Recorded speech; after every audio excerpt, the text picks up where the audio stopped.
آپ اگر کسی مسجد کے مکتب میں پڑھا رہے ہیں، آپ اگر کسی گاؤں کے دیہات کے چھپر میں چلنے والے مکتب کو سمجھ رہے ہیں، پڑھا رہے ہیں، تو میرے محترم علماء آپ یہ مت سمجھیے گا کہ آپ معمولی کام کر رہے ہیں، آپ محاذ جنگ پر ہیں، اور آپ انشاءاللہ چند بچوں کو مرتد ہونے سے اور ان کی نسلوں کو ارتداد سے بچا رہے ہیں۔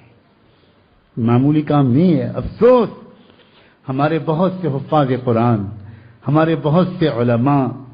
ان کا دل ٹوٹا رہتا ہے، وہ سوچتے ہیں کہ ہم کیا کر پائیں، مکتب میں پڑھا رہے ہیں، ان کو کسی کو بتاتے ہوئے شرم آتی ہے کہ ہم مکتب میں پڑھا رہے ہیں، ان کا دل ٹوٹا رہتا ہے، ان کو احساس رہتا ہے کہ زمانہ ہماری قدر نہیں کر رہا، ان کو اپنی غربت کا خیال رہتا ہے۔ میں جانتا ہوں ان میں سے اکثر کو اپنے مہینے کے آخر میں گھر کے خرچے چلانے مشکل ہوتے ہیں۔ ان کی بیویاں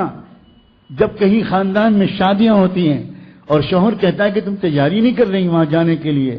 بیوی کہتی ہے نہیں میں تو کوئی بہانہ کر دوں گی، میں تو نہیں جاؤں گی۔ تو کیوں نہیں جاؤ گی، اتنا قریبی رشتہ ہے؟ تو وہ کہتی ہے نہیں چھوڑیے ہٹائیے، نہیں کیا بات ہے، اب میں آپ کو کیا بتاؤں، وہ تو ذرا مالدار لوگ ہیں، ان کے ہاں تو بڑے اچھے اچھے تحفے لے کے لوگ آئیں گے، اب میں کہاں سے اچھی ساڑی اور چوڑیاں اور بنتے لے کر جا سکوں گی، میں کوئی بہانہ بنا دوں گی، آپ فکر نہ کیجیے۔ شوہر کی آنکھ میں آنسو آتے ہیں اور وہ چپ چاپ کہیں سے قرض لے کر آتا ہے اور بیوی سے کہتا ہے کہ نہیں تم جاؤ، میں انشاءاللہ قرض ادا کر دوں گا۔ کسی کو کیا معلوم کہ ہمارے لاکھوں اساتذہ اس غربت کی زندگی گزار رہے ہیں، لوگوں کو نہیں خبر۔ اے لوگوں، ان علماء کو حقیر مت سمجھو، اے لوگوں ان مکاتب المدارس کے اساتذہ کو حقیر مت سمجھو، یہ نہ ہوتے تو اس ملک میں کلمہ پڑھنے والے نہ ملتے۔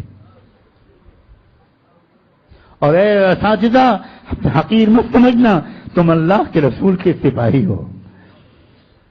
تم اللہ سے کہو کہ اللہ زمانہ ہماری عزت نہیں کرتا، نہ کرے، آپ تو کم سے کم اپنی نظروں سے مت گرائیے۔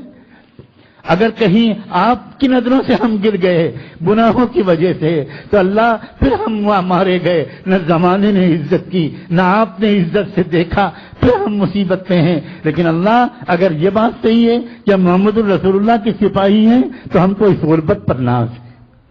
ہم راضی ہیں اس غربت پر، اللہ ہمیں کوئی شکوہ نہیں ہے۔